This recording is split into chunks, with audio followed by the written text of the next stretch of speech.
¿Ese es el alcalde? Este es el alcalde, un hombre joven, ¿verdad?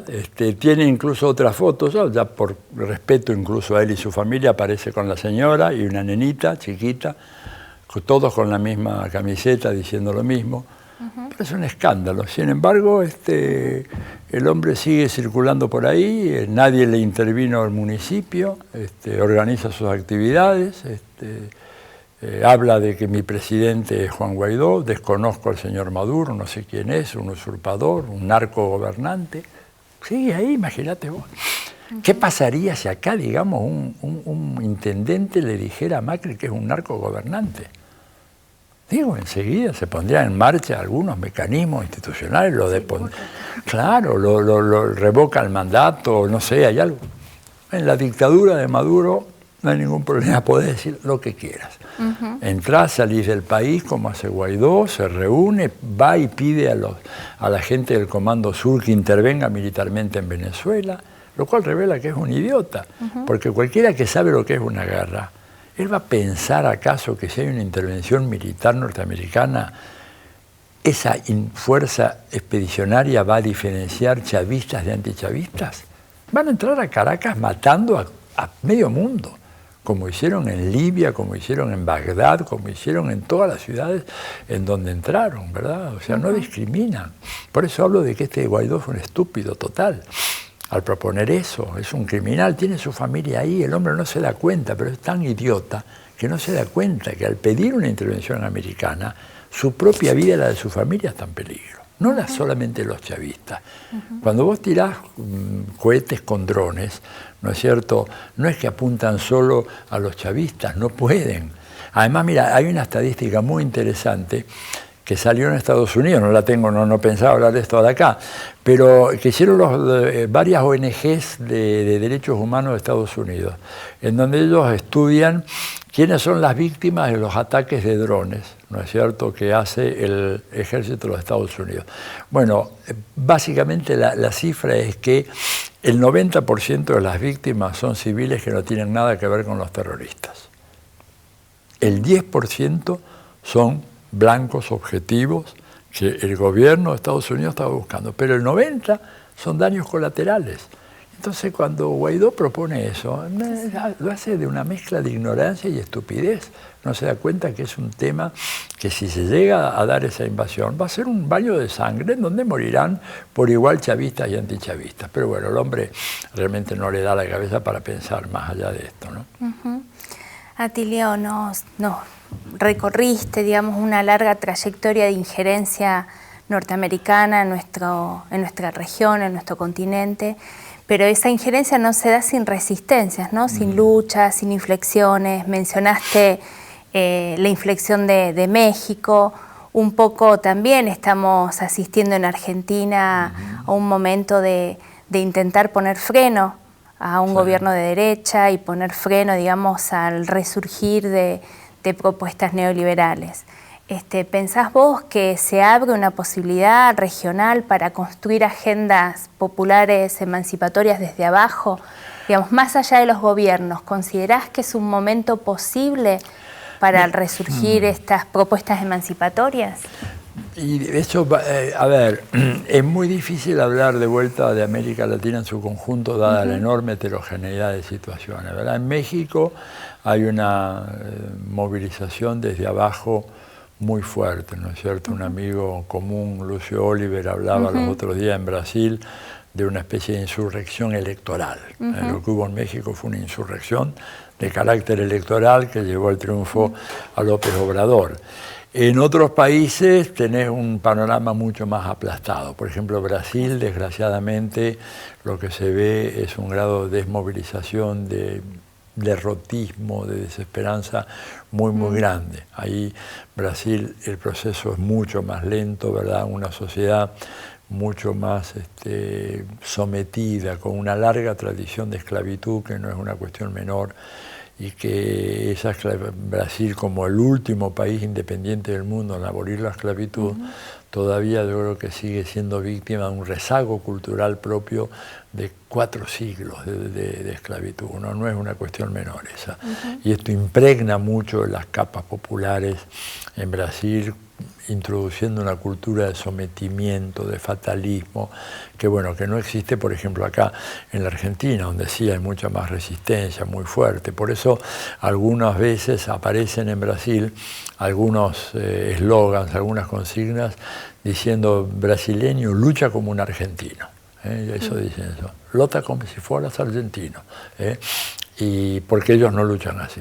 Y hay un acontecimiento muy triste, cuando a Lula lo llevan a la prisión de Curitiba, se organiza un acto en Río de Janeiro para manifestar el repudio a esa medida, y a ese acto no van más de 20.000 personas, en condiciones en que estamos en una ciudad de 18 millones, no menos que tendría que haber ido ahí, tendría que haber sido 500.000 personas, y fueron apenas 20.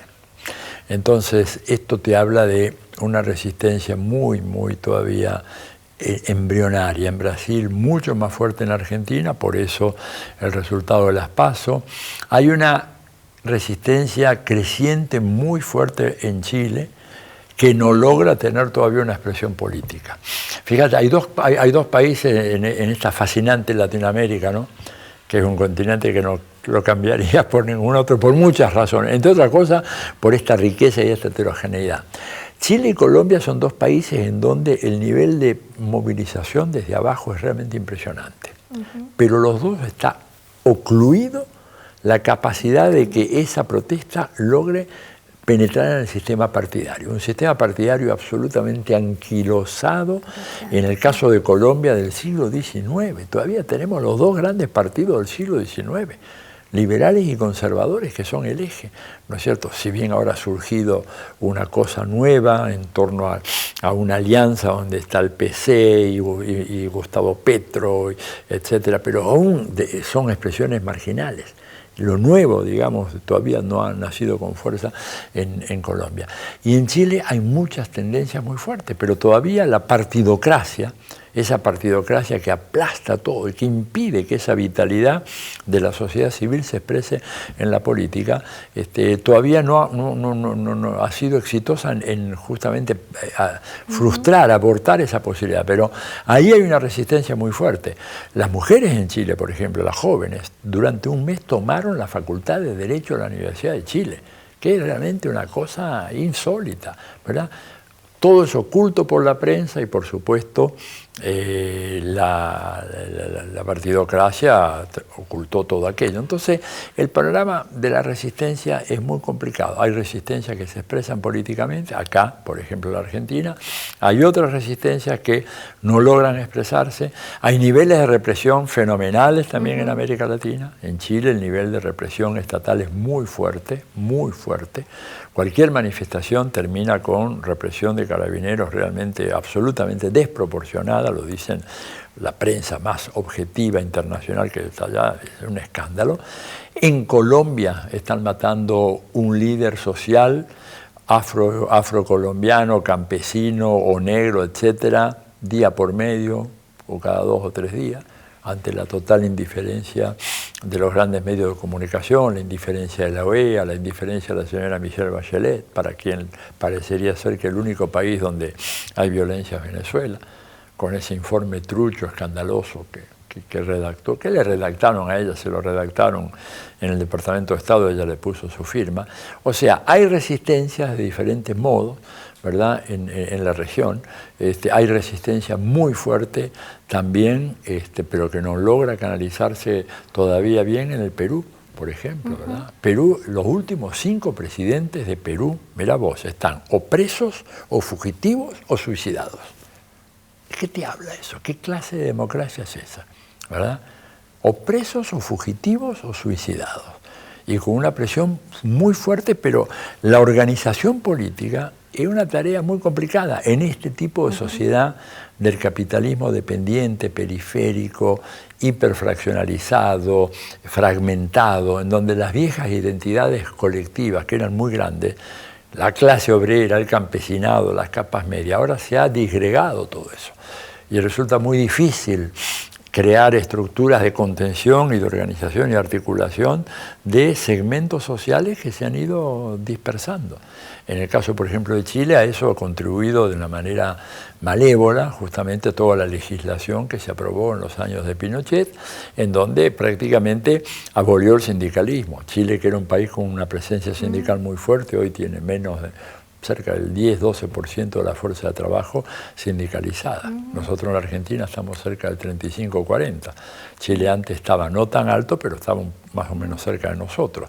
Y se ha fragmentado. Entonces todo eso hace que la resistencia exista, pero que no penetre en la vida política y dé lugar a una alternativa de recambio. Ese es un poco el panorama. Pero sería un error decir de que acá hay pasividad, hay aquiescencia. No la hay, solo que el paso a la política, el salto de la resistencia social a la política, siempre es un salto muy complicado y que no siempre se realiza exitosamente o se puede realizar exitosamente por las trampas que impone la democracia capitalista, que son muchas, ¿no? Bueno, muchos desafíos tenemos entonces nuestros pueblos por delante, ¿no? De fortalecimiento de la organización, de la conciencia popular. Son cosas claves. La organización es fundamental. Si hay algo que hizo el neoliberalismo en todos estos años en América Latina, es desorganizar profundamente a nuestras sociedades, ¿verdad? Y sobre todo de las capas medias para abajo. Ahí la desorganización es total, mientras ellos se organizaban muy bien desde arriba. Esa es la otra cosa. Acá hay un fenómeno que es, por una parte, desorganizar abajo y organizar arriba. Después, la lucha por la conciencia, evidentemente ellos con el enorme poderío mediático que tiene, es una lucha muy cuesta arriba, ¿verdad? Es decir, pensá que aproximadamente el 92-93% de todos los circuitos de comunicación social que hay en la Argentina están en manos de los dos grandes oligopolios de Clarín y Nación. Entonces, una batalla muy desigual. Yo celebro que tengamos esta televisión universitaria y las de otras universidades acá en el país, pero digamos la fuerza que tienen aquellos son verdaderos dinosaurios, ¿verdad? De la comunicación, que tienen un poderío fenomenal. Pero bueno, de a poco las redes sociales están ayudándonos, ayudan también a ellos, pero nos ayudan más a nosotros. Yo por eso siempre digo que nosotros tenemos que utilizar esto. Este es un arma de comunicación, pero todavía no hay conciencia de que nosotros debemos convertirnos en productores de noticias y dejar de ser consumidores de noticias. Y yo uso una expresión que a la gente a veces le gusta mucho, aunque algunos se asustan, digo, este es mi Kalashnikov, mi rifle de asalto, ¿verdad? En la batalla. Estamos en una batalla de ideas, no me digan que no. En una batalla donde nos inundan de mentiras, de calumnias, de difamaciones, de tergiversaciones absolutas, ¿verdad? El discurso los otros días del ministro de Hacienda, hablando del reperfilamiento de la deuda, cuando quiere decir default selectivo de la deuda externa argentina. Pero la prensa toma ese neologismo que no existe, ¿verdad?, a manera, como modo de engañarnos. Entonces, ante eso, bueno, la Kalashnikov, es decir, yo he tuiteado algunas cosas sobre esto y me parece que hay que hacer que la gente tome conciencia que tenemos un arma en nuestras manos y que tenemos que utilizarla. Y el arma es producir las noticias que los grandes medios no quieren dar a conocer. Y en esa lucha se pueden lograr resultados muy, muy importantes. Bueno, Atilio, gracias por participar en esa lucha, por contribuir con tu conocimiento, por desnudar el engaño. Bueno. Gracias por estar acá en la UNICEN y por ser parte también de las actividades que planificamos en la Facultad de Ciencias Humanas. Bueno, soy yo quien les doy las gracias y hasta muy pronto. Entonces.